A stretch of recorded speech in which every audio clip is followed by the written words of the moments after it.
अस्सलाम वालेकुम फ्रेंड्स, आप देख रहे हैं पाकि क्लिनिक्स में। मेरा नाम है फ़रूक हैदर। तो सबको शामिल कहता हूँ। तो आज हम लेक्चर नंबर 3 स्टार्ट करने वाले हैं, वेव्स एंड ऑसिलेशन का। तो फर्स्ट 2 लेक्चर्स में हमने हमने देखा था, पहले लेक्चर में हमने वेव्स ऑसिलेशंस के बारे में देखा। सिंपल हार्मोनिक ऑसिलेशन क्या होती है, सिंपल हार्मोनिक ऑसिलेटर क्या होता है, मैथ सप्लिंग सिस्टम के बारे में देखा। लेक्चर नंबर 2 में हमने देखा कि simple pendulum, physical pendulum, torsional pendulum के बारे में हमने पढ़ा। अब आज का हमारा जो टॉपिक है इसी का लेक्चर नंबर 3 है। तो उसमें हमने क्या पढ़ना है, चलिए लेक्चर स्टार्ट करते हैं। तो इसमें हमने पढ़ना है सिंपल हार्मोनिक मोशन और यूनिफॉर्म सर्कुलर मोशन में क्या लिंक है। उसके बाद इसी में combination of simple harmonic motion भी पढ़ने हैं। तो सबसे पहले हम स्टार्ट करते हैं। तो अब ये आप देख रहे हैं कि फ़र्ज़ करें हमारे पास एक बॉडी है, ये मूव कर रही है जैसे नज़र आ रहा है किसमें, सर्कल में। लेकिन अगर इसको फ़र्ज़ करें ऊपर एक लाइट हम लगा रहे हैं, ये मैं आपको समझाने के लिए कह रहा हूँ। तो जब ऊपर हम लाइट लगाएंगे तो हमने ऊपर से नीचे इसका साया इसी तरह बनेगा। ऊपर वाले ये वाले हिस्से को हम छोड़ दें, बस इसको देख लें। ये इसका असल में साया, यानी ये इधर है ना, ये देखें ये भी इधर है ना, तो ये इसका साया इधर है। इसको ये जो बॉडी है ना, ये जो पॉइंट है, ये इसका साया समझे। तो ये क्या है, ये तो सर्कुलर में मूव कर रहा है इधर, लेकिन इसका जो प्रोजेक्शन है वो क्या है, वो हमारे पास क्या आ रहा है, सिंपल हार्मोनिक मोशन जैसा ही आ रहा है, जिस तरह मैथ सप्लिंग सिस्टम का भी था।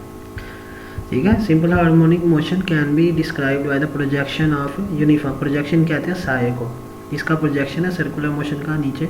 तो ये क्या है, सिंपल हार्मोनिक मोशन ही शो कर रहा है along A diameter of circle. यानी ये डायामीटर है ना, ये सर्कल का। तो इधर बॉडी मूव कर रही है, ये सर्कुलर मोशन कर रही है। तो ऊपर से अगर इसका जो प्रोजेक्शन ये है ना, वो क्या है, सिंपल हार्मोनिक मोशन है। Simple harmonic motion can be visualized, इसको हम देख सकते हैं as projection of uniform circular motion on to any axis, यानी किसी भी एक्सिस में हम इसको देख सकते हैं। इस वक्त हम ये हॉरिजॉन्टल एक्सिस में देख रहे हैं। नेक्स्ट हम देखते हैं डेरिवेशन, इसको हम ज़रा समझने की कोशिश करते हैं।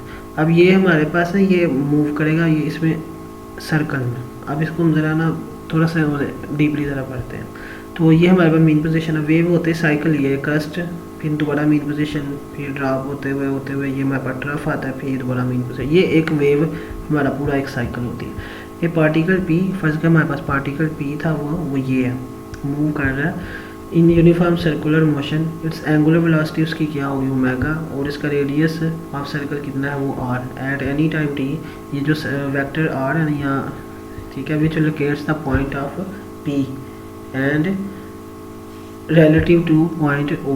ओ यानी उसकी जो पिवट सेंटर, यहाँ से लेके यहाँ तक। अब इन दोनों के दरमियान डिस्टेंस कितना है, वो है r. Makes an angle omega t plus 5, यानी ये जो एंगल है वो omega t plus 5 with x axis, ये वाला, यानी ये इधर आ गया ना, इधर का फर्स्ट के ये कहीं पे इधर आ गया, मोशन कर रहा है ना ये ऐसे सर्कुलर में। तो ये फर्ज करें ये कुछ इसने एंगल बनाया, ये जिधर मैं ये ऐसे ना शो कर रहा हूँ, इधर कोई एंगल बनाया, वो है ओमेगा टी प्लस 5 हो जाएगा। ठीक है, किसी भी एक टाइम टी पर एक्स एक्सिस के साथ एंगल है। And x component of r, तो हमारे पास आर का जो एक्स कंपोनेंट होगा, यानी ये जो आर है ना, ये असल में आर है, ये ओ, ये पी, और ये जो वेक्टर है ये आर है, पोजीशन वेक्टर, जो कि बता रहा है पोजीशन पी की विद रिस्पेक्ट टू ओ। तो वो क्या होगी हमारे पास, ये वो एक्स एक्सिस के अलॉन्ग आर, इस वेक्टर हमारे आर ये है, और उसका प्रोजेक्शन एक्स एक्सिस पे कॉस होगा, और वो क्या है, ओमेगा टी प्लस 5। ये हमारे पास इक्वेशन 1 आ गई। This equation is identical to the equation, ये हमारे पास जो इक्वेशन है ना, ये वाले, ये बिल्कुल सेम आ रही है, काफ़ी मिलती जुलती है किससे, जो हमारे पास आती है इक्वेशन किसकी, डिस्प्लेसमेंट या amplitude of simple harmonic motion के लिए, ऑसिलेटर के लिए। for the displacement of simple harmonic oscillator with xm corresponding to r। तो वो कह रहा है इसमें जो xm मैंने उसकी जगह क्या लगा दी, r है, बाकी सारा काम वही है। ठीक है, if p dash represent the projection of p on the x axis then p is executes the simple harmonic motion। यानी वो कह रहा है कि ये कह लें कि ये जो पॉइंट है ना, ये वाला, ये पॉइंट है, ये पी है, तो कहता है ये जो पॉइंट है ना, ये पी डैश हो जाए, और ये प्रोजेक्शन है किसका, इस वाले पॉइंट का, जो कि सिंपल हार्मोनिक मोशन होगा, ये प्रोजेक्शन, लेकिन होगा किसका, इसका। अच्छा, द अच्छा, नेक्स्ट आ जाता है, in uniform circular motion the magnitude of constant tangential speed, वो क्या होगी हमारे पास ओमेगा आर होगी, ठीक है। The x component of v which gives the velocity of p dash, इसी का एक्स कंपोनेंट हमने दिया, वो हमारे पास वेलोसिटी देगा पी डैश, यानी ये और ये जो पॉइंट है ना इधर, ये देखिए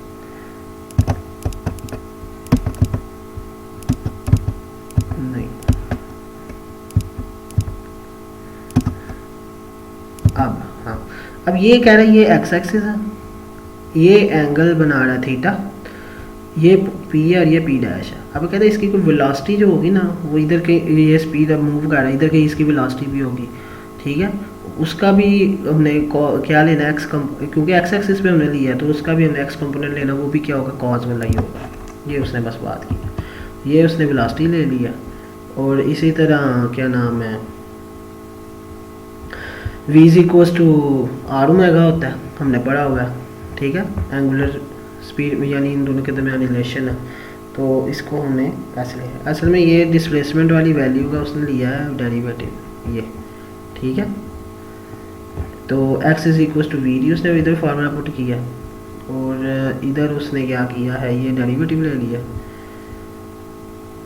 अब क्या करना है हमने, ये इसने v is equals to r omega इधर पुट कर दिएगा, आगे हमारे पास इक्वेशन 2। अब इसमें क्या था, centimetre acceleration in the body, वो क्या होगा, omega square r, next component of acceleration, तो एक्स कंपोनेंट हमने इसमें ये लेना। यहाँ पे इसको सिंपली आप देख लें कि जिस तरह ये हमने एक्स कंपोनेंट ये लिया है ना इधर, इसी तरह एक्स कंपोनेंट वेलोसिटी का भी लेना है और एक्सेलरेशन का भी लेना है, सारी बातें छोड़ें, ठीक है। और गौर से अगर देखें तो इस वाली वैल्यू का जब हम डेरिवेटिव लेंगे सिंगल, तो ये आ जाएगी इक्वेशन 2, और इसका दोबारा लेंगे तो हमारे पास ये आ जाएगी, ऐसे सिंपल सा कार्ड है। तो equation 2 and 3 are identical equation of velocity of simple harmonic motion, बिल्कुल आइडेंटिकल है, बस आर की जगह एक्स एम है, बाकी सारा कुछ सेम है। The displacement velocity and acceleration are identical S H M and in the projection of circular motion, तो ये क्या होगी, बिल्कुल सेटिस्फाई होगी कि जो सर्कुलर मोशन की होती है ना, उसका प्रोजेक्शन किसी भी एक्सिस पे लें तो वो हमारे पास क्या हो जाएगी, सिंपल हार्मोनिक मोशन वाली होगी। सेम ये फिनोमिना ना इस तरह का, ये आपको कर भी सकते हैं घर में, कोई भी एक बॉडी ले ऊपर इस तरह वो मूव करती हो, ठीक है, और ऊपर से आप प्रोजेक्शन दें तो नीचे आप इसका साया देखें तो ऐसे ही मूव करेगा। अच्छा, अब वो कह रहा है the Y projection O Q at any time T, अब वो थी एक्स एक्सिस के अलावा, अब हमने निकाल लिया वाई के, तो वो हमारे पास ये हो जाएगा, क्योंकि वाई कंपोनेंट क्या है, आर यानी साइन वाला, ये एक्स कंपोनेंट हमेशा कॉज और वाई कंपोनेंट क्या होगा, साइन, ठीक है। अब इसके लिहाज से वो सारी वैल्यूज निकालेगा, तो it is also observed the y direction also gives the S H M, अब ये भी बिल्कुल सेम है, डिस्प्लेसमेंट हो गया, ये आर है, इसकी जगह वो है, इधर एक्स एम है, इधर आर है, as would be project along any direction, we know that. अब इसमें हमने ना क्या करना है, इधर से हमने पाइथागोरस थ्योरम लगाना है, ये कह लें कि ये ट्राइंगल बनेगी, ये हमारे पास वेक्टर क्या है, इधर ये है, तो ये हमारे पास एक्स वैल्यू, ये हमारे पास वाई वैल्यू ये वाली, और यानी ये हमारे पास परपेंडिकुलर इधर बन जाएगा, और ये हमारे पास हाइपोटेनस बन जाएगा आर, ठीक है, जो कि ये होगी वैल्यू। तो हाइपोटेनस का स्क्वायर बराबर होगा, ये हमारे पास परपेंडिकुलर है, परपेंडिकुलर का स्क्वायर प्लस बेस स्क्वायर, तो ये उसने पाइथागोरस थ्योरम लगाया है, ये आ गया। इसी तरह इसकी वैल्यू उसने प्लग इन की है, तो ये हमारे पास आ जाएगी किसकी वैल्यू, वेलोसिटी में, और इसी तरह एक्सेलरेशन में आ जाएगी। इस तरह यूजिंग द ट्रिग्नोमेट्रिक आइडेंटिटी, तो sine theta is equals to cos omega t minus 5, thus the circular motion can be regarded as, अब इसमें कॉज और साइन में कितना फ़र्क होता है फेज का, 90 का हमेशा होता है, as combination of two simple harmonic motion at right angle with identical amplitude and frequency but difference, तो ये हमें यही बता रहा है कि इन दोनों के दरमियान phase difference, burst phase difference का फ़र्क है, बाकी इनकी एम्पलीट्यूड का कोई फ़र्क नहीं है और इनकी फ्रिक्वेंसी का भी फ़र्क नहीं है, ठीक है, लेकिन ये फेज़ का डिफरेंस आ जाता है। कॉज का और साइन का 90 का डिफरेंस होगा। इसमें कहता है combination of simple harmonic motion. अब वो कहता है कि दो स्प्रिंग, पहले तो हमने एक साइड से मैं इसको बांधा था ना स्प्रिंग के साथ, वो कहता है 2 स्प्रिंग ले लो। तो देखें ज़रा, जब इसको हमने इस तरफ लेकर गए हैं इस पोजीशन पे, तो इधर ये वाला कंप्रेस हो गया और ये वाला क्या हो गया, स्ट्रेच हो गया। When 2 SHM at right angle to each other, 2 SHM एक दूसरे के परपेंडिकुलर है, राइट एंगल है। The resulting motion is called sum of two independent oscillation which give a curve in a plane containing two motion. तो ये हमारे पास एक curve एक देंगे जो इसमें दोनों मोशन हो रही हैं। वो क्या होंगे, 2 केसेस में होंगे। लेट कहता है लेट टू कंसीडर, वो क्या होंगे, एक हमारे पास ये होगा और एक हमारे पास ये फेज, थोड़ा सा ये डिफरेंस इसमें आएगा, वो हमारे पास फाई होगा, फेज कांस्टेंट। तो इसमें हमने वैल्यू प्लग इन करनी है और ये हमारे पास अलाउ एक्स एक्सिस है और ये हमारे पास अलाउ वाई एक्सिस है। तो इक्वेशन 1 में से हमने कॉज ओमेगा टी की वैल्यू निकाल ली और इक्वेशन 2 से हमने क्या निकाल ली, इधर से ही हमने ना क्या नाम है साइन की निकालनी। वो कैसे, ट्रिग्नोमेट्रिक आइडेंटिटी पड़ी हुई है ना कि कॉस के थीटा प्लस साइंस के थीटा इज इक्वल टू 1। तो ये वही आइडेंटिटी इधर यूज़ हुई है, तो ये उसने ये इधर वो आइडेंटिटी प्लग इन की है, फिर स्क्वायर रूट ले लिया। अब ये 1 है, इसकी ये किसके बराबर है भाई, x ओवर एक्स एम के, ये इधर देख लें, ये आ गया, इसने प्लग इन किया। अब वो कहता है कि इसको ना इक्वेशन 2 को, ये इसको हम लिख सकते हैं कैसे करके, ऐसे भी लिख सकते हैं भाई, जैसे फार्मूला खोल देता ट्रिग्नोमेट्रिक आइडेंटिटी वाला, ठीक है। तो इसमें हमने सब्स्टिट्यूट करनी है वैल्यूज़, किस किस की हम वैल्यू सब्स्टिट्यूट करेंगे, कॉज ओमेगा टी की और साइन ओमेगा टी की। कॉज ओमेगा टी की वैल्यू ये है और साइन ओमेगा टी की वैल्यू ये है। प्लग इन करने के बाद थोड़ा सा इसको देखेंगे, सिंप्लीफाई किया ये प्लस इधर आकर माइनस इधर कर दिया इसने, ये इधर ही है इस टाइप में। वो कहते दोनों साइड पर स्क्वायर ले लिया और स्क्वायर लेने के बाद हमारे पास थोड़ी सिंप्लीफिकेशन की है उसने। ये cos x over x m वाली वैल्यू, ये भी एक्स ओवर एक्स एम वाली वैल्यू, इधर आगे प्लस हो गई, इन दोनों में कॉमन ये आ गया, ये निकाल लिया इसने। ये वाई ओवर ये वैल्यू इधर ही रही, यानी इस साइन फाई को छोड़ के बाकी सारी इधर आ गया, ठीक है। इसको थोड़ा सा सिंप्लीफाई किया, अब cos square phi plus sine square phi is equals to 1, तो ये आ जाएगा। तो ये वैल्यू बाकी वैसे की वैसे ही रह जाएगी। अब ये क्या है, रिप्रेजेंट जनरल कर्व, ये कर्व जनरल कर्व को प्रेजेंट कर रही है एक्स वाई प्लेन में। तो कह रहा है अगर फाई 0 हो एंड क्या फेज डिफरेंस 0 या 180 हो, तो कॉज हमारे पास क्या होगा, प्लस माइनस 1 होगा, ठीक है। और अगर हमारे पास साइन फाई 0 हो जाए, यानी अगर साइन फाई 0 हो जाए, देन अगर फाई 0 या फिर पाई बाय 2 हो, यानी पाई हो 180 हो, तब इसकी जो वैल्यू आएगी वो क्या होगी, प्लस माइनस 1 होगी। लेकिन अगर कहता है साइन फाई यानी ये वाली वैल्यू 0 हो जाए, तब क्या होगा, तो ये उसने वैल्यू प्लग इन की है। अब ये देखें ज़रा, ये वैल्यू उसने क्या है कि प्लस माइनस 1 होगी, ये वैल्यू उसने इधर प्लग इन की, ये आ गई प्लस माइनस 1। इसकी जगह उसने कॉज किसके लिए, जब 0 होगा, यहाँ ये केस आपने याद रखना है, जब 0 हो या पाई हो।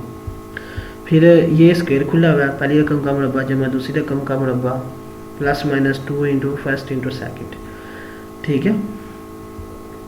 अब ये स्क्वायर है, कंप्लीट स्क्वायर था इसके किया, तो अब इसकी वैल्यू ये देख लें। अब इसमें से उसने वाई निकाल ली है, एक को इधर भेज दिया, ठीक है। इसमें से उसने क्या किया, वाई निकाल लिया, y is equal to plus minus y over y m over x m into x, which is the slope of straight line with slope, ये स्ट्रेट लाइन है, इसकी स्लोप क्या है, वाई ओवर एम। अच्छा, the straight line इधर inclined to positive या negative, ये straight line या पॉजिटिव हो सकती है या नेगेटिव एक्स एक्सिस के रॉन्ग हो सकती है। और केस 2 में कह रहा है कि एंगल ये हमारे पास फाई कितना हो, पाई बाय 2, और कॉज पाई बाय 2 होगा तो कॉज कितना हो जाएगा, 0, ठीक है, यानी 90 0 होता है कॉज, तो ये 0 होगी वैल्यू। तो ये साइन थीटा कितना होगा, यानी साइन 0 और साइन 91 होता है, तो इधर 1 आ गया, इधर उसने 0 पुट किया, ये वैल्यू 0, तो बाकी ये बच गया। ये हमारे पास इलिप्स की हमारी बनती है, कर्व बनते हैं। केस 3 में हमारे पास पाई बाय 2 फाई हो और कॉज 0 हो जाएगा 90 और साइन दोबारा, लेकिन इसमें कह रहा है कि एक्स एम बराबर हो वाई एम बराबर हो ए के हो जाए, यानी ये दोनों वैल्यूज ने कोई ये कांस्टेंट ले लिया, तो ये हमारे पास इक्वेशन ऑफ सर्कल बन गई, यानी ये दोनों डिस्प्लेसमेंट ये इक्वल हो जाएंगे, ये दोनों डिस्प्लेसमेंट्स इक्वल हो जाए एक्स एक्सिस और वाई एक्सिस के लॉन्ग, और वो कोई एक कांस्टेंट ए हो जाए। अब वो केस बी है, इसमें वो 3 केस थे, अब ये इसमें चौथा केस है। Now consider the case when the two frequency. अब इसमें रेशो की बात कर लेते हैं, ठीक है। उसमें रेशो कहता है कि जब हम फ्रीक्वेंसी की रेशो देखते हैं 1/2 और या फिर और टाइम रेशो, टाइम की क्या हो 2/1, रेसिप्रोकल है ना फ्रीक्वेंसी, टाइम फ्रीक्वेंसी की ये हो और टाइम पीरियड की हो। लेट टू मोशंस है, दो मोशन, हम इनको कैसे देख सकते हैं। ये क्वीन 1 पुरानी वाली, क्वीन 2। अब इसमें रेशो फ्रीक्वेंसी के लिहाज से देखना, फ्रीक्वेंसी के लिहाज से तो पहली वाली वैल्यू की रेशो 1 है, दूसरी वाली की 2, तो इसलिए इधर 2 ओमेगा टी लगा दिया उसने। कॉस ओमेगा टी वही उसने वैल्यू निकाल ली है, ठीक है। ये जो पीछे नहीं हो इसी से हमने निकालनी है, ये वाली वैल्यू से ये वाली वैल्यू है, इधर से हमने ट्रिग्नोमेट्रिक आइडेंटिटी लगाई तो साइन की आ जाएगी ये वैल्यू। अब इसको हम दोबारा किस तरह लिख सकते हैं, अब इसमें हम प्लग इन करेंगे ये वाली वैल्यू से, तो y/m ये इधर आकर डिवाइड कर दिया, इसकी जगह उसने सारी बस वैल्यूज़ प्लग इन करनी है। उससे पहले उसने फार्मूला ज़रा खोल लिया। अच्छा, अब ये है 2 cos 2 ओमेगा टी, तो ये हमारे पास साइन 2 cos 2 अल्फ़ा वाला फार्मूला इसने आइडेंटिटीज़ लगाई हैं हाफ एंगल वाली, ठीक है।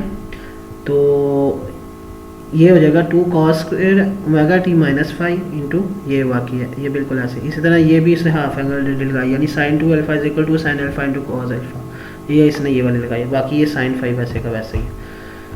अब now putting the values of cos omega T and sine omega T, ये वैल्यूज़ प्लग इन की हैं, थोड़ा बहुत सिंपलीफाई किया उसने, यानी ये उसने बस मल्टीप्लाई कर दिया, थोड़ा सा सिंपलीफाई वगैरह करके तो हमारे पास फाइनल रिजल्ट आ जाता है ये। अब ये y/m plus cos 5 - 2x square ये इधर आके माइनस कर दिया, बाकी इस वैल्यू को उसने अंदर ही रहनी। नाउ कहता है दोनों साइड में क्या करना है, स्क्वेयर करना, स्क्वेयरिंग करनी है, और हमारे पास भी ये आ जाएगी वैल्यू, सारा कुछ कर करा के हमारे पास है ये वैल्यू आ गई। ये अब स्टेप कर लीजिएगा, तो इसको थोड़ा मज़ीद सिंप्लीफाई करना है। तो ये हमारे पास which represent a curve with 2 loops, इसमें 2 लूप्स आ जाएंगे कर्व के, for any values of phase difference, और जिसमें क्या हो कोई यानी कोई भी वैल्यू इसमें प्लग इन करें, फाई हो या फिर XM या YM की, तो ये हमारे पास हमेशा लूप ही देगा। अब इसी में वो केस कहता है अगर फाई 0 हो तो साइन फाई भी आ जाएगा 0, तो ये क्या बन जाएगा हमारे पास, ठीक है। और कॉस फाई 1, यानी जब कॉस फाई उधर 1 ठोकते जाओ, तो ये पुट किया सारा कुछ सोल्यूशन करके, तो ये क्या आ जाएगा, ये हमारे पास ये एक पैराबोला का हमारे पास कोइंसाइडेंट पैराबोला बन जाएगी हमारे पास दो, यानी 2 लूप हैं लेकिन दोनों क्या होंगे पैराबोला। इस तरह केस 2 में कहता है कि एंगल हम 90 ले लें, तो कॉस साइन 91 कॉस 90 0, तो जिधर कॉस 5 होगा उधर 0 लगा दें, तो जिधर साइन 5 होगा 1 लगाई जाओ, तो ये हमारे पास सिंप्लीफाई करके ये आ जाएगा। तो उम्मीद करता हूँ आपको समझ लगी होगी। तो जो भी आपको वीडियो अच्छी लगे तो उसको सब्सक्राइब करें, चैनल को शेयर करें। तो इंशाल्लाह मिलते हैं फिर नेक्स्ट लेक्चर में, तब तक के लिए अल्लाह हाफिज़।